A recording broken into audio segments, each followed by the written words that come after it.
ఈ వ్యక్తి ఒక షాప్ ఉందంట ఇతనికి. షాప్ దగ్గరికి ఎవరొచ్చినా సరే వాళ్ళతోటి నీకేదో అక్రమ సంబంధం ఉంది, రిలేషన్ ఉంది అని వైఫ్ టార్చర్ పెడుతుందంట. సో డైవర్స్ కావాలని అడగటం జరిగింది. అతను మ్యూచువల్ కన్సెంట్కి ఒప్పుకుని డీడీ రూపంలో అమౌంట్ కూడా పే చేయటం జరిగిందండి కోర్టు ఆర్డర్ ప్రకారం. అమౌంట్ తీసుకున్న తర్వాత నేను విడాకులు ఇవ్వను, నాకు నా భర్త కావాలని చెప్పి కోర్టులో చెప్పిందంట. దాని మూలాన కేసు కొట్టేశారు. సరే భర్త కావాలన్నావు కదమ్మా, కాపురానికి రా అంటేనేమో కాపురానికి రావట్లేదంట. విడిపోయి 7 సంవత్సరాలు అవుతుంది ఇప్పటికి. ఈమె వెళ్ళిపోయేటప్పుడు ఇంట్లో నుంచి ఒక 5 లక్షల క్యాషు, ఇంట్లో ఉన్న సామాను మొత్తం తీసుకెళ్ళిపోయిందంట. ఎన్నిసార్లు రమ్మని చెప్పినా కూడా రావట్లేదంట. ఇతను చూసి 7 సంవత్సరాలు విసిగిపోయి ఇప్పుడు ఇతను డైవర్స్కి ఇనిషియేట్ చేశాడంట మళ్ళీ. ఇప్పుడు ఇతను డైవర్స్కి వేస్తే నేను డైవర్స్ ఇవ్వను, నేను నా భర్తతో కలిసి ఉండాలనుకుంటున్నాను, నాకు నా భర్తే కావాలని అడుగుతుందంట. అతనేమో నాకు వద్దు బాబోయ్, నాకు విడాకులు ఇప్పించండి అంటున్నాడండి. అసలు డైవర్స్ వచ్చే అవకాశం ఉందా లేదా? ఆల్రెడీ నేను మనీ ఇచ్చేసున్నాను, అది తీసుకుని కూడా ఆమె అబద్ధం చెప్తుంది. ఇప్పుడు దీని నుంచి నేను ఎలా బయటపడాలి? ఇది ఆయన సమస్య మేడం. ముఖ్యంగా ఆయన అమౌంట్ ఇచ్చి కూడా 7 ఏళ్ళు అయిపోయింది అంటాడా సార్? ఆవిడ అమౌంట్ తీసుకోలేదనింది కదా, అలా జరిగి కూడా 7 ఇయర్స్ అయిపోయింది. 7 ఇయర్స్ అయిపోయింది.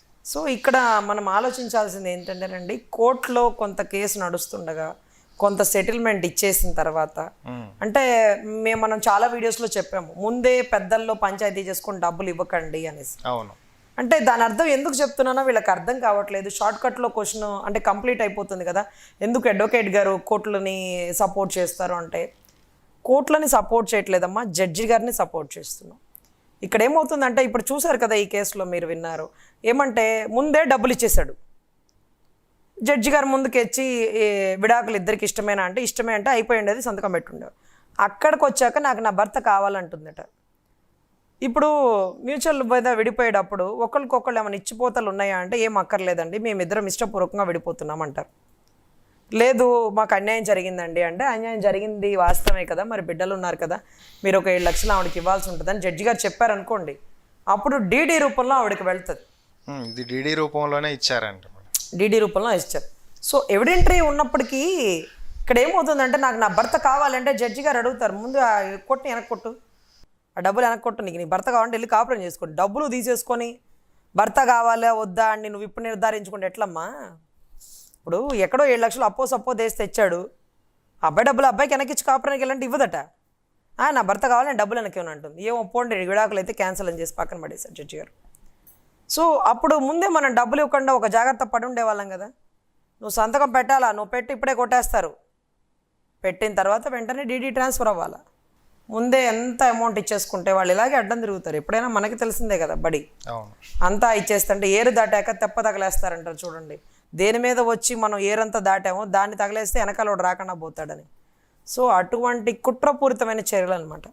అందుకనే చాలా వరకు నేను పోలీస్ స్టేషన్లో పంచాయతీలు, పెద్దల పంచాయతీలు ఇవన్నీ ఒప్పుకోను. జడ్జి గారి సమక్షంలోనే జడ్జి గారు నిర్ధారిస్తారు.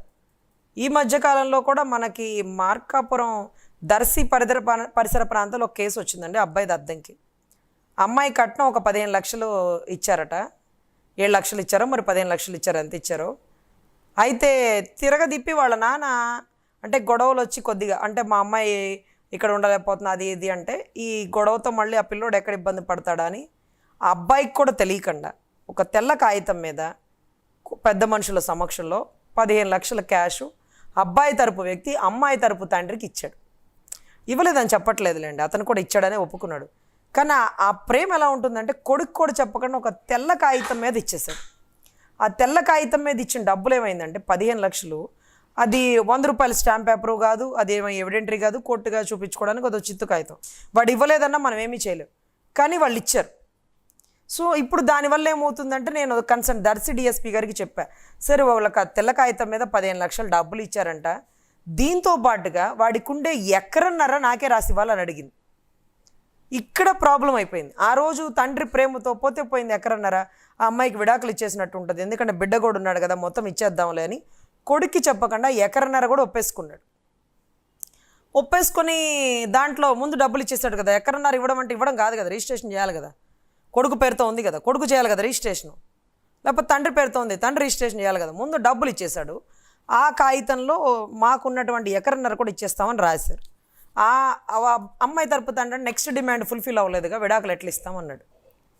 అసలు ఒక జడ్జి గారు కూడా ఉన్న ఆస్తి మొత్తంగా ఇచ్చేమని అడగరు. కానీ ఇక్కడ ఏం జరిగిందంటే ఒక అమాయకమైనటువంటి మగవాడి తండ్రిని అలుసుగా తీసుకొని ఎకరన్నర రాయిపిచ్చేసారు. నేను ఆ అమ్మాయి తరపు నాన్నగారితో కూడా మాట్లాడితే మేమేం అడగలేదండి, వాళ్ళ పెద్ద మనుషులే ఇస్తామన్నారంటే ఆ అబ్బాయి తరపు వచ్చిన పెద్ద మనుషులు ఈ అమ్మాయి తరపు తండ్రికి ఈ అమ్మాయికి సపోర్ట్ చేసి ఈ అబ్బాయిని మొత్తం ఊడ్చి ఆ అమ్మాయికి ఇవ్వమని ఎవరన్నా చెప్తారా అండి? కానీ ఇక్కడ ఏం జరిగిందో అర్థం కావట్లేదు. ఆ కాగితం మీద మాత్రం అదే ఉంది. వాళ్ళ నాన్నగారిని కూడా అడిగాను, ఎందుకు సార్ అలా ఎలా ఒప్పుకున్నారు అంటే, కొడుకు అంటున్నాడు, నాన్న ఎకరన్నర ఇచ్చేస్తే నేను ఎట్లా బతకాలా, అరెకరం ఇవ్వు నాన్న కావాలంటే, ఎకరంతో నేను బతికి ఎక్కడున్నా వాడు నా కొడుకే, వాడు మంచి చెడు కూడా నేను చూడాల్సిన బాధ్యత ఉంది కాబట్టి నేను చూస్తాను, అలా ఎలా ఒప్పుకుంటావు, నన్ను అడగండి ఎందుకు ఇస్తావు, 15 లక్షలు ఎందుకు ఇచ్చావు, వాళ్ళు ఇచ్చింది ఎంత, నువ్వు ఇచ్చేది ఎంత, నన్ను అడగాలి కదా అంటే, బిడ్డ మీద ఉన్న అపరిమిత ప్రేమతో ఇచ్చారు. ఈరోజు అది కాగితంగా మిగిలిపోయిందండి. ఇవాళ రేపు కూడా దర్శి డిఎస్పీ గారిని కలిసి ఆ తెల్ల కాగితం చూపిస్తారు. ఎంత హాస్యాస్పదంగా ఉందంటే అంత హాస్యాస్పదంగా ఉంది. అమ్మ ఇప్పుడు విడాకులు ఒప్పుకోదు, లేకపోతే ఎకర నడిస్తే ఒప్పుకుంటుంది. నేను అప్పటికీ చెప్పాను, మీ నాన్న మాట ఇచ్చాడు కదరా, చేసేదేముంది అంటే, నేను ఇవ్వను మేడం, 10 లక్షలు 15 లక్షలు అంటదా, పోనేండి ఇచ్చినట్టుగా ఉంది కదా అని. అది కూడా తెల్ల కాగితం మీద ఉంది. ఏమన్నా డీడీ తీసి ఇచ్చాడా లేదంటే క్యాష్ మొత్తం తీసుకొచ్చి ఇచ్చాడంట. అయితే అతను ఒప్పుకున్న వాయిస్ రికార్డ్ అతను నాతో ఒప్పుకున్నారనమాట. వాళ్ళ నాన్నగారితో మాట్లాడా, సార్ 15 లక్షలు తీసుకున్నారు కదా, మరి అది ఎట్లా సార్, విడాకులు ఇవ్వాలి కదా, మరి మీరు అమౌంట్ తీసుకున్నప్పుడు పెద్దల్లో కూర్చొని మీరెవరమ్మా పెద్దల పంచాయతీ సమక్షంలోనే ఇచ్చారు, ఎకరన్నర కూడా ఇవ్వాలి కదా, అది కూడా ఇచ్చాక చేయిస్తాం, ఇవ్వమని ఎకరన్నారా కనీసం వదిలేసి సరిపోయిందా అని. అదేంటి సార్, ఒక బిడ్డ మీద బాధ్యత తల్లికి తండ్రికి ఇరుపక్షాల్లో ఈక్వల్గా ఉంటుందని పక్క దేశాలన్నీ చెప్తాయి. కానీ ఒక్క భారతదేశంలో మాత్రం ఎంత కట్టినా సరే అబ్బాయి తరపు తండ్రి బాధ్యతగా వాడి ఎకరన్నర మొత్తం కట్టాలని చెప్పింది. సో ఇక్కడ జరిగే దాంట్లో మెయిన్ ఏంటంటేనండి, ఇప్పుడు డిఎస్పీ గారు పిలిపించిన ఎకరన్నర దాని గురించి ఇది ఒక ఏమంటారంటే చీటింగ్ అనమాట, చీట్ చేయడం. అమాయకమైనటువంటి మగవాడి తండ్రిని తెలివిగల్ల ఆడపిల్ల తండ్రి మోసం చేశాడనే భావించాలి. దీంతో పాటుగా అబ్బాయి తరపు బంధురికాలు పెద్ద మనుషులు కూడా మోసం చేశారనాలి. ఇక్కడన్నా ఉందండి, మొత్తం ఊడ్చి ఎవరన్నా ఇస్తారా చెప్పండి? జడ్జి గారు ఏమంటారా? నడి రోడ్డు మీద వాడిని నుంచో పెడతారా? రేపు వాడు ఇంకొక పెళ్లి చేసుకోవాలో లేకపోతే ఈ బిడ్డకి మంచి చెడు చేయడానికైనా ఒక సోర్స్ ఉండాలో, ఎకరన్నరతో ఆ బిడ్డని బతికిచ్చేస్తాడా? ఇప్పుడు బంగారు గుడ్లు పెట్టే బాతుని ఒకసారి తింటే ఉపయోగమా, రోజు కూడా తింటే ఉపయోగమా? 15 తీసుకున్నారు, బిడ్డ పేరుతో డిపాజిట్ చేసుకోమనండి. అరెకరం ఇచ్చినా ఇవ్వకపోయినా ప్రతి నెల బిడ్డకి చదువుకి అవసరమని తండ్రిగా కట్టమనండి. రేపు ఈవిడ ఇంకొకరిని చేసుకుంటుంది సార్, ఈవిడికి భర్తగా ఇంకొకడు వస్తాడు కానీ బిడ్డకి తండ్రిగా రాలేడుగా. ఎందుకు ఇలాగ ఒకళ్ళనొకళ్ళు చీట్ చేసుకుంటారో అర్థం కాదు. సో ఇటువంటి పరిస్థితుల్లో మనం వీళ్ళకిచ్చే సలహా కూడా ఇంచుమించుగా ఇలాగే ఉంటుందండి. పెద్దల్లో పంచాయతీ చేసుకుంటే ఇలాగే తగలబడుతుందండి. అందులోనూ మీకు 7 ఏళ్ళు అయిపోయింది కాబట్టి భార్యాభర్త 2 ఏళ్ళు దాటి వేరే కాపురంగా అంటే వేరుగా ఉంటే it was the ground for the judicial separation అనే గ్రౌండ్ మీద it was the ground for the డైవర్స్కి ఇది ఒక గ్రౌండ్. సపరేషన్లో ఉన్నారు, ఇద్దరు సపరేషన్లో ఉన్నాడు. 2 ఏళ్ళు 2.5 ఏళ్ళు 3 ఏళ్ళు దాటింది, 7 ఏళ్ళు దాటిపోయింది. అందులో కొంత అమౌంట్ కూడా ఇచ్చేశారు. మీరు ఇప్పుడు ధైర్యంగా విడాకుల గురించి ఆలోచించుకోకుండా మీరు ఇచ్చిన కాగితం ఏదైతే ఉందో అమౌంట్ ఇచ్చేసినట్టుగా ఉంది కదా మీ దగ్గర అమౌంట్, అది పట్టుకొని మీరు ఇంకొక పెళ్లి చేసుకోండి. ఆవిడ మీ మీద కడితే ఒక 494 బిగమీ కట్టేస్తుంది. కట్టినప్పుడు జడ్జి గారి దగ్గర చూపించండి, డబ్బంతా ఇచ్చాను, ఎన్ని సంవత్సరాలు దూరంగా ఉన్నాము, నాకు ఇప్పుడు ఆరోగ్య పరిస్థితి బాగలేదు, నా మంచి చెడు చూసుకోవడం కోసం ఇంకొక ఆమెని దగ్గర తీశాను, తాళి కట్టలేదు అంటే పెళ్లి చేసుకోలేదు, తాళిబొట్టు కట్టలేదు అని చెప్పండి. ఏ జడ్జి గారు ఏమనరు. డబ్బులు తీసుకున్నావు కదమ్మా, విడాకులు ఇవ్వాలి కదా, 7 ఏళ్ళు దూరంగా ఉంటే వాడు మంచి చెడు ఎవడు చదువుతాడు? ఏ ఆడోళ్ళలాగా మగవాళ్ళు ఎక్కడ వండుకుంటున్నారు, అందరికి ఎక్కడ కుదురుతుంది? కుదరట్లేదు కదా, రావు కదా. సో అయితే వెళ్ళి కాపురం చేసుకో, లేకపోతే విడాకులు వాళ్ళు అటు ఇటు కాకుండా వాడిని తిప్పలు పెడితే సరేనయ్యా. అయినా సరే ఎట్టకేలకు నువ్వు చేసిన తప్పే. నీ భార్య విడాకులు పూర్తిగా తీసుకోకుండా ఇంకో పెళ్లి చేసుకోవడం చట్టరీత్యా నేరం. ఈ నేరానికి ఒక 5,000 జరిమానా వేస్తారా, ఒక 2 నెలల జైల్లో ఉంటావా, శిక్ష అనుభవించు, అయిపోయా. ఒక 2 నెలలు 3 నెలలు ఉండొస్తాడు, జరిమానా ఎంతో కట్టేస్తాడు, అయిపోలా. జీవిత ఖైదీ వేసేస్తారా? జీవిత ఖైదీ వేయడానికి కూడా లేదండి. ఇక్కడ 494 బిగమీలో తాళి కట్టినట్టుగా ఫోటో ఉంటే తప్ప అది పెళ్లి కింద కన్సిడర్ చేయరు. ఎందుకంటే మన చట్టం ఉంది కదా, living relation it's not an a crime. Living relation society give the wonderful right to given by the women or a men.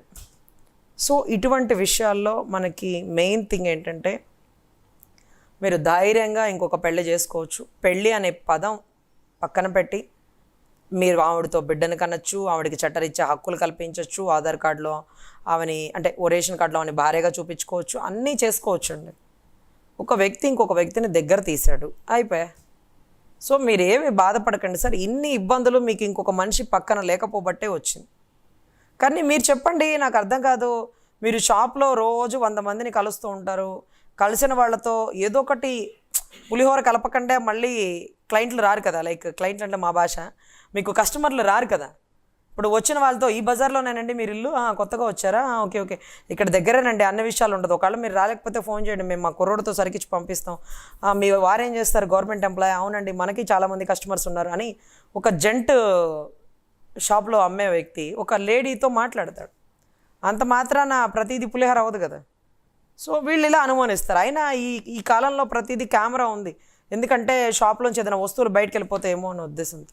ఆవిడకి అంత డౌట్గా ఉంటే వాయిస్ రికార్డింగ్ కెమెరా పెట్టుకొని ఉండాల్సింది. ఇతను ఏమి ఆవిడతో మాట్లాడినా వినేలాగా, లేకపోతే ఇతనికి ఒక మైక్ తగిలించి మనాలే, ఇతను ఎక్కడికి వెళ్ళి ఏం మాట్లాడుకున్నా ఇవిడికి వినపడేలాగా. ఇంత అనుమానాలు ఉన్నప్పుడు మనం ఏం పని చేయలేమండి. అంటే నమ్మకమే జీవితం అంటారు చూడండి, అలాగా నమ్మాలి. కొన్ని కళ్ళతో చూసినవైనా, కొన్ని చెప్పిన మాటలు విన్నవైనా, వీటన్నిటి వెనకాల ఇంకేదో నిజం ఉంటుంది. అన్నీ అండర్ ఎస్టిమేషన్ వేయకూడదు కదా మన ఉద్దేశ ప్రకారం. సో ఈ క్లయింట్కి చాలా అన్యాయం జరిగిందండి పాపం. 7 ఏళ్ల నుంచి దూరంగా ఉండడమే అతను నిజంగా చాలా బాధలన్నిటినీ ఫేస్ అయినట్టే. సో ఇప్పుడు అతనికి ఇచ్చే సలహా, అతన్ని మనల్ని డైరెక్ట్గా మీట్ అవ్వమని చెప్పండి సార్, నా నెంబర్ అతనికి డిస్ప్లే ఇవ్వండి. లీగల్గా ఎలా చేస్తే తను ఇంకొక పెళ్లి చేసుకోవడానికి పాసిబిలిటీస్ ఉంటాయో నేను చెప్తాను. ఇది తప్పైనప్పటికీ ఆ తప్పు నా క్లయింట్తో నేను ఎందుకు చేపించాల్సి వస్తుంది అంటే, మీరు మోసం చేశారు, మీరు చేసింది మోసం కాదా, మేము చేసింది మోసమా, సరే మాకంటే తెలీదు, చట్టం తెలిసిన వాళ్ళు మీరు ఎందుకు చేస్తున్నారు అని అడగచ్చు. కానీ ఒక వ్యక్తి ప్రాణం కాపాడుతున్నాం. ప్రాణం కంటే మించింది ఏంటంటేనండి, అంతకు మించిన ఆలోచన.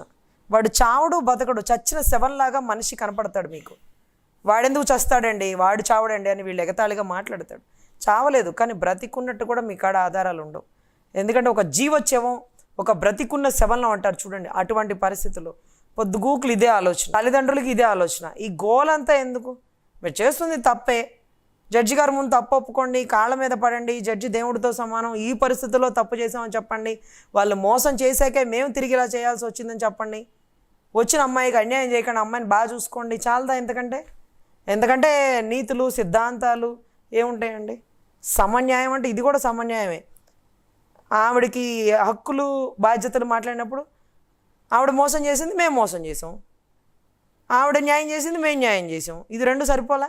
డబ్బులు దొబ్బేసి విడాకులు ఇవ్వకుండా, కాపురానికి రాకుండా, వాడు మంచి చెడు చూడకుండా, ముఖ్యంగా 2019 ముందు 2019 తర్వాత గుర్తుపెట్టుకోండి, చట్టాలన్నీ మారిపోతాయండి. ఎందుకంటే 2019 కరోనా తర్వాత ఒక భర్త ఒక భార్య లేకుండా విడిగా ఒక్కడే ఒక గదిలో ఉండి నరకం అనుభవిస్తాడు. అటువంటి అప్పుడు ఏ భార్య అయితే దగ్గర లేదో 2019 నుంచి 21, 22 స్టార్టింగ్లో అంటే కరోనా ఎండ్ అయ్యే టైం వరకు ఒక్కడే వాడు పడిన బాధకి నరకానికి, కరోనా ఉంది దేశం అంతా రాష్ట్రం అంతా, నా భర్త ఒక్కడే ఉన్నాడు, ఏదో ఒక టైంలో అక్కడికి వెళ్ళిపోవాలి ముందు ఇమీడియట్గా, మేమిద్దరం ఒక దగ్గర ఉండాలి, అసలు లేకపోతే తన కరోనా వచ్చిందా రాలేదా ఏమైంది ఉన్నాడా చచ్చాడా ఏమీ పట్టించుకున్నటువంటి బాధ్యత లేని వాళ్ళకి జడ్జి గారు ఏ జడ్జిమెంట్ అయినా ఇవ్వనివ్వండి, మీ తరపు ఆర్గ్యుమెంట్ మీరు చెప్పేటప్పుడు ఈ వర్షన్ చెప్పండి, క్రీస్తు శకం క్రీస్తు పూర్వం అన్నట్టుగా 2000 ముందు 2000 తర్వాత ఖచ్చితంగా ఎక్స్ప్లెయిన్ చేయండి. ఇది మీకు ఖచ్చితంగా జడ్జిమెంట్ ఫేవర్గా వచ్చే పరిస్థితులు అండి. చాలా కేసుల్లో కూడా ఫేవర్గా వచ్చినాయి. జడ్జి గారు కూడా అడిగారు, కరోనా టైంలో నా దగ్గరికి రాలేదండి, దానికి ఎవిడెన్స్ చూపించాడు, ఒక్కడాన్నే హాస్పిటల్లో ఉన్నానండి, మంచి చెడుకు కూడా ఎవ్వరూ రాలేదు, కరోనా తగ్గింది, నాకు మంచి ఫుడ్ పెడితే క్లియర్ అవుతానన్నారు, అప్పటికీ తను రాలేదు, నేను కబురు చేశాను, మెసేజ్ పెట్టాను, ప్రతిదీ ఇదిగోండి రికార్డింగ్, చచ్చాక కబురు చేయని ఆవిడిచ్చిన రిప్లై, ఇంకా కూడా ఆవిడ కోసం పోరాడమంటారా అని అడిగితే జడ్జి గారు, ఏంటమ్మా ఈ బంధాలు, కమర్షియల్ అయిపోయిందా, బిజినెస్ చేస్తున్నారా మీరు, వ్యాపారాలు చేస్తున్నారా, ఏమనుకుంటున్నారు మీరు అని జడ్జి గారు గట్టిగా అరిచారండి. ₹1 కూడా ఇప్పించుకున్న విడాకులు ఇప్పించారు. ఆ రకంగా చాలా కేసుల్లో అది బెనిఫిట్ అవుతుంది. మీరు అది ఆ ఇయర్లో ఏదైనా ఉంటే మీరు అది క్యాష్ చేసుకోండి, అది మీకు మంచి గుడ్ జడ్జ్మెంట్ వచ్చే అవకాశాలు ఉంటాయి.